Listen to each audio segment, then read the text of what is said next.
तो स्टूडेंट्स आज हम देखेंगे ultra structure of chromosome. Chromosome का अल्ट्रा स्ट्रक्चर मींस क्रोमोसोम कैसे बनता है, किन किन चीज़ों के मिलने से बनता है, कहाँ कहाँ पे कंडेंसेशन होती है और किस किस चीज़ की कंडेंसेशन होती है जिसके मिलने से क्रोमोसोम बनता है। कंडेंसेशन मींस कौन कौन सा मटेरियल कहाँ कहाँ पे कंडेंस हो रहा है। अब हम देखते हैं डीएनए की स्ट्रक्चर आपने पढ़ी होगी, ये ऐसी होती है लेडर लाइक। सेल डिवीजन से पहले इस तरह का स्ट्रक्चर होता है, उसको बोलते हैं लेडर लाइक स्ट्रक्चर। जो ही सेल डिवीजन शुरू होती है तो ये कॉइल होना शुरू हो जाता है यूं करके। सेल डिवीजन से पहले इस तरह का स्ट्रक्चर होता है लेडर लाइक। जो ही सेल डिवीजन शुरू होती है कंडेंस होना शुरू हो जाता है। पहले लेडर लाइक था, अब स्पाइरल बन जाएगा। इसमें कॉम्प्लीमेंट्री बेसिस अटैच होती हैं, तो ऐसा ऐसा ये कंडेंस होना शुरू हो जाता है। अब हम देखते हैं इनके बीच में कॉम्प्लीमेंट्री बेसिस जो होती हैं, एडेनिन जो है उसके बीच में डबल बॉन्ड होता है और वो थाइमीन के साथ अटैच होता है। इसकी कॉम्प्लीमेंट्री बेस साइटोसिन, साइटोसिन के बीच में ट्रिपल बॉन्ड होता है और ये गवारीन का कॉम्प्लीमेंट्री होता है। ऐसे ही यहाँ पे गवारीन होती है, उसके बीच में 3 हाइड्रोजन बॉन्ड होते हैं और ये साइटोसिन के साथ जुड़ा होता है। अब क्वेश्चन यहाँ पे ये है कि एडेनिन और थाइमीन के बीच में डबल हाइड्रोजन बॉन्ड क्यों बनते हैं और साइटोसिन और गवानीन के बीच में ट्रिपल हाइड्रोजन बॉन्ड क्यों बनते हैं। तो उसकी रीजन है दो नाइट्रोजनस बेसिस के बीच में जितने हाइड्रोजन एटम आएंगे उतने उतने हाइड्रोजन बॉन्ड बनेंगे।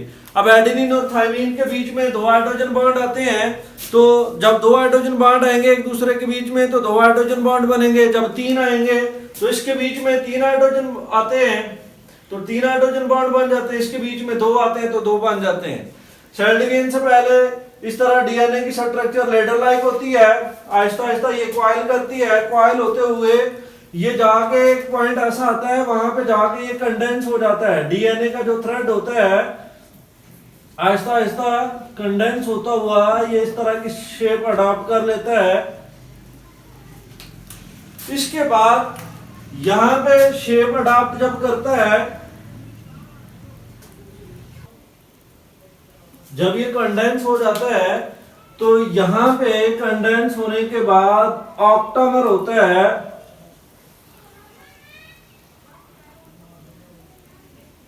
हिस्टोन प्रोटीन का ऑक्टामर होता है। डीएनए जो होता है ये हिस्टोन प्रोटीन्स के राउंड आके रैप हो जाता है। तो इस डीएनए को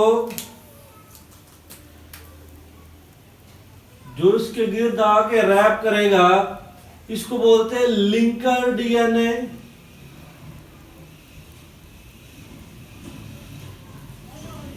लिंकर डीएनए ये जो है ये लिंकर डीएनए है। और जो डीएनए हिस्टोन प्रोटीन के गिर्द रैप करता है उसको हम बोलते हैं कोर डीएनए।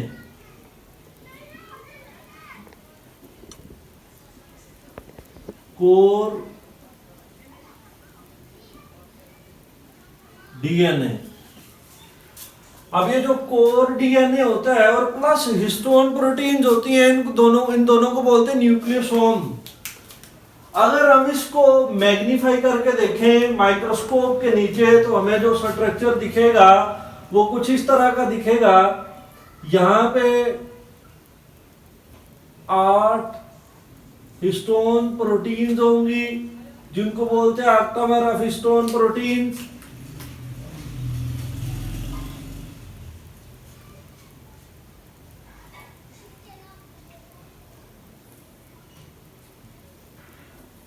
ये हिस्टोन प्रोटीन्स होती हैं 5 किस्म की होती हैं। H2A, H2B, H3, H4 ऐसे ये प्रोटीन्स होती हैं। तो इनके गिर्द आके कोर डीएनए जो होता है वो रैप कर जाता है और इसको बोलते हैं न्यूक्लियोसोम। अगर इसको हम इलेक्ट्रॉन माइक्रोस्कोप के नीचे जूम करके देखें तो ऐसे ऑप्टोमर होगा हिस्टोन प्रोटीन्स का, और यहाँ पे इसको खोलने से रोकना है कि ये कोर डीएनए हिस्टोन प्रोटीन के गिर्द रैप कर गया, अब ये ओपन ना हो तो यहाँ पे आके एक प्रोटीन अटैच हो जाती है, उसको बोलते हैं H1 प्रोटीन।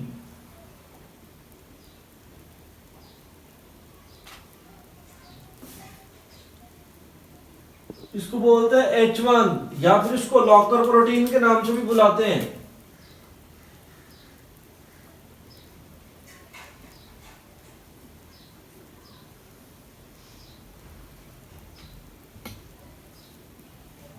अब ये मजीद कंडेंस होंगे तो इस तरह का यहां पे जो शेप बनेगा वो कुछ इस तरह का होगा।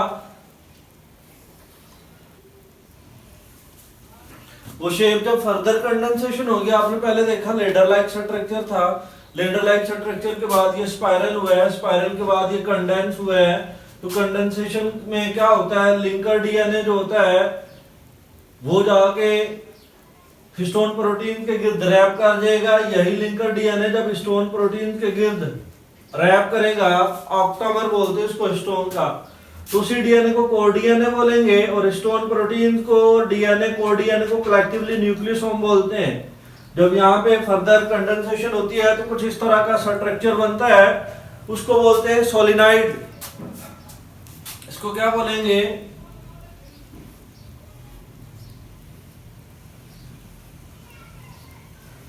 सोलिनाइड। अब सोलिनाइड में क्या होगा, सोलिनाइड में जाके फर्दर सोलिनाइड जो होगा, सोलिनाइड में फर्दर कंडेंसेशन होगी तो उसको बोलेंगे लूप्ड डोमेन्स। और कंडेंसेशन करते हुए ये यहां पे जाके क्या होगा कि यहां पे जाके क्रोमोसोम जो है, फर्दर कंडेंसेशन जब होगी तो फर्दर कंडेंसेशन के बदले में यहां पे जो है वो क्रोमोसोम बन जाएगा कंडेंस होके। तो इस तरह अल्ट्रा स्ट्रक्चर जो है वो क्रोमोसोम की एक बार फिर से देख लें। डीएनए लेडर लाइक स्ट्रक्चर होती है, सेल डिवीजन से पहले कॉइल होता है, फिर आहिस्ता आहिस्ता कंडेंस होता है। तो ये लिंकर डीएनए, कंडेंस डीएनए जो होता है हिस्टोन प्रोटीन का जो ऑक्टामर होता है उसके गिर्द जाके रैप करता है। अब ये जो लिंकर डीएनए हिस्टोन के गिर्द रैप करेगा, लिपटेगा, इसको हम कहेंगे कोर डीएनए। और ऑक्टामर जो होगा हिस्टोन प्रोटीन का और कोर डीएनए दोनों को बोलेंगे न्यूक्लियोसोम। इनमें जब फर्दर कंडेंसेशन होगी, ये कंडेंस होगा तो इस तरह का स्ट्रक्चर बनेगा, उसको बोलते हैं सोलिनाइड। सोलिनाइड फर्दर कंडेंस करता है तो उसको बोलते हैं लूप्ड डोमेन्स। ये क्रोमेटिन फर्दर कंडेंस होकर क्रोमोसोम बना देता है। अब ये जो पार्ट है क्रोमोसोम का,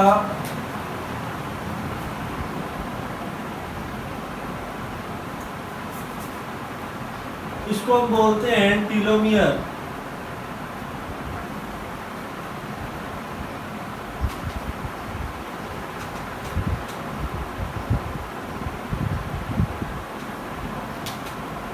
टीलोमियर के अलावा ये जो पार्ट है इसको हम बोलते हैं सेंट्रोमियर।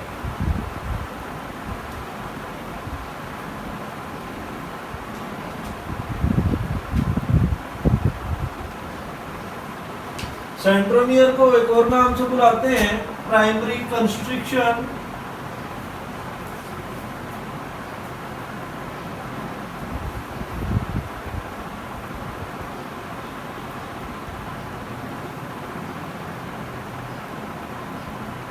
सेंट्रोमियर को प्राइमरी कंस्ट्रिक्शन के नाम से भी बुलाते हैं।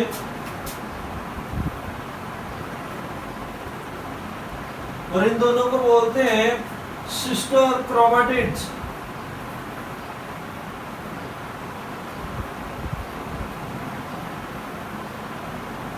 Sister chromatid primary constriction. इसके अलावा यहाँ पे कुछ डीएनए जो होता है और ज्यादा क्रोमोसोम जो होता है कंस्ट्रिक्ट कर जाता है और यहाँ पे एक नॉब लाइक स्ट्रक्चर बनता है।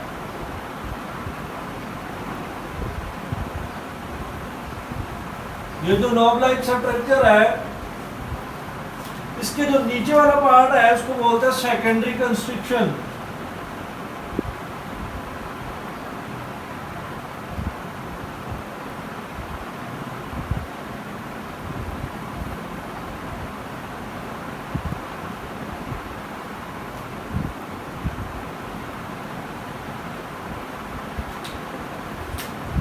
और इसको NOR के नाम से बुलाते हैं, न्यूक्लियोलस ऑर्गेनाइजर रीजन। और ये जो होता है उसको बोलते हैं नॉब। इस नॉब के अंदर जो DNA होता है उसको दो नामों से बुलाते हैं, जंक DNA या यूजलेस DNA जो होता है,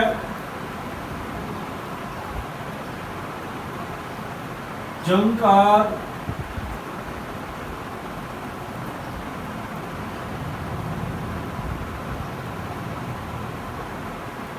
यूजलेस DNA।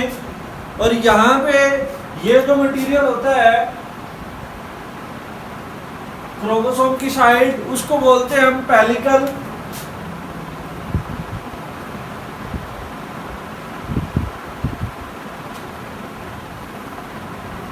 और ये जो बीच वाला पार्ट होता है उसको बोलते हैं मैट्रिक्स।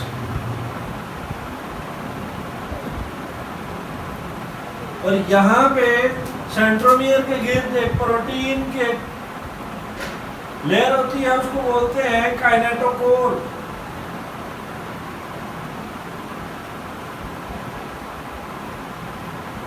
इस काइनेटोकोर के साथ आके स्पिंडल फाइबर्स अटैच होते हैं, बिल्कुल ऐसे ही इधर भी होगी काइनेटोकोर और यहाँ पे स्पिंडल फाइबर्स होंगे। तो ये क्रोमोसोम के पार्ट्स और मॉर्फोलॉजी थी। तो इसके बाद हम देखते हैं क्रोमोसोम की क्लासिफिकेशन। क्रोमोसोम की क्लासिफिकेशन देखेंगे सेंट्रोमियर की बेस